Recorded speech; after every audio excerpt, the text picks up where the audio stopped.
श्री विजय कुमार हंसदा जी। धन्यवाद chairman sir.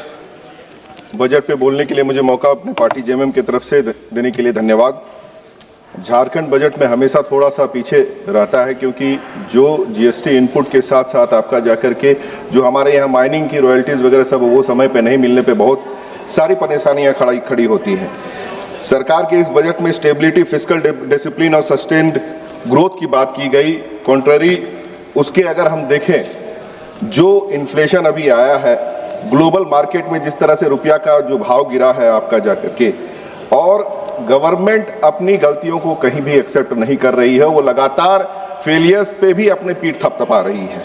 Domestic manufacturing capacity, energy security, reduced critical import, ये सब बड़े बड़े शब्द यहाँ पे दिखाए जा रहे हैं।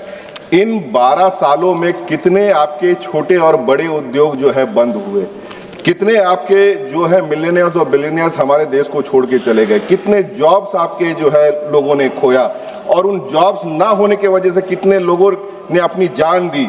लेकिन यूएसए ट्रेड डील के बाद जो दिख रहा है कि सरकार पूरी तरह से घुटने टेक दे रही है, पुराने साथियों से संबंध खराब कर और यूएसए के साथ जो संबंध बढ़ाने के चक्कर में जितने भी हमारे यहाँ के उद्योग अगर होंगे, चाहे वो मिल्क हो, चाहे वो भुट्टा का जो बाय प्रोडक्ट हो, उन सबको लेने के बाद यहाँ के फार्मर्स की क्या स्थिति होगी, उस पर कहीं कोई क्लियर इंटेंशन दिख नहीं रहा है।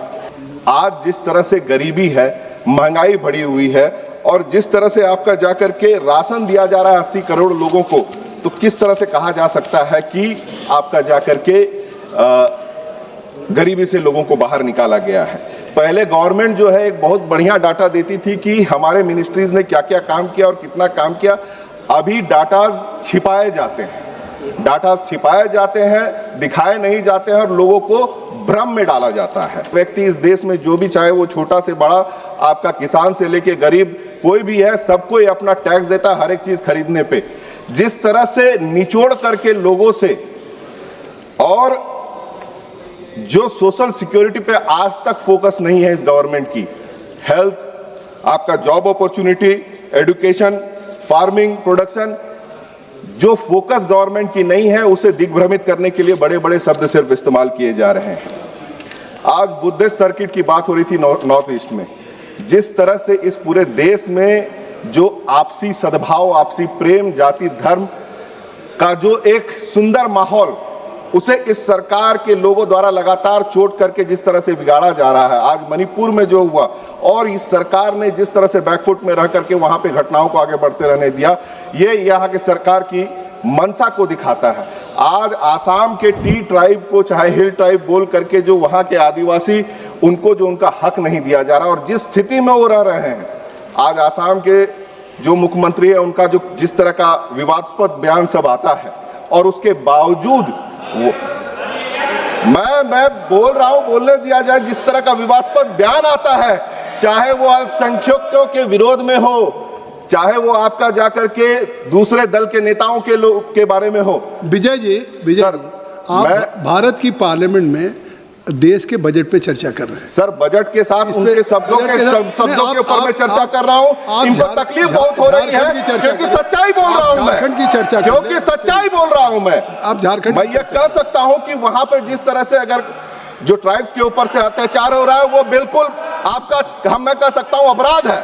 एक मिनट, क्या है पॉइंट आउट जो यहाँ पे सर लोग आज विरोध कर रहे हैं। मैं सर बहुत ज्यादा लंबा समय नहीं है हमारा, मैं टाइम वेस्ट नहीं करूं। 353 सर, चलिए, क्या है व्यवस्था? वो ये कहता है कि जो भी इस सदन के सदस्य नहीं है या अपने को डिफेंड करने के लिए यहाँ मौजूद नहीं है, उसके बारे में किसी प्रकार की कोई चर्चा नहीं हो सकती है। इसीलिए असम के मुख्यमंत्री के बारे में जितनी बातें कही हैं, उसको एक्सपंज करिए सर। ये कृपया, जो नियम 353 है सर, जो व्यक्ति सदन का सदस्य नहीं है, आप बैठ जाइए। जो स्टेटमेंट इंडिया के लोगों के सामने है, उसे झुटलाया नहीं जा सकता है। एक बात सुन लीजिए, आप यहाँ पे जो भी नियम ला करके बात करें, हम इस पे व्यवस्था दे दे, जो निशिकांत जी ने उठाया है। सर, मैं अपनी बातों को समाप्त करूंगा। हम ठीक है, कृपया जिस व्यक्ति को, सर, आप लोग की बात को पूरी तरह से सुन रहा हूं। जिस व्यक्ति को सफाई देने का अवसर यहाँ नहीं है, उसका कृपया नाम या उसको लेकर नहीं। मैंने नाम बिल्कुल नहीं लिया सर। अपनी चर्चा समाप्त करें। और लगातार इस देश की जो व्यवस्था खराब होती चली जा रही है। मैं यहाँ के सदन के नेता की ही बात करूंगा जो शायद डिफेंड कर सकते हैं कि हमारे चौकीदार की तरफ से हमने सुना था कि हमारा क्या है, हम तो झोला उठा करके लेके चले जाएंगे। लेकिन अब मैं ये कह सकता हूं पूरे विश्वास के साथ कि उनके फकीरी के चक्कर में ये देश पूरा फकीर होने के राह पे चल पड़ा है। बहुत बहुत धन्यवाद। श्री वीरेंद्र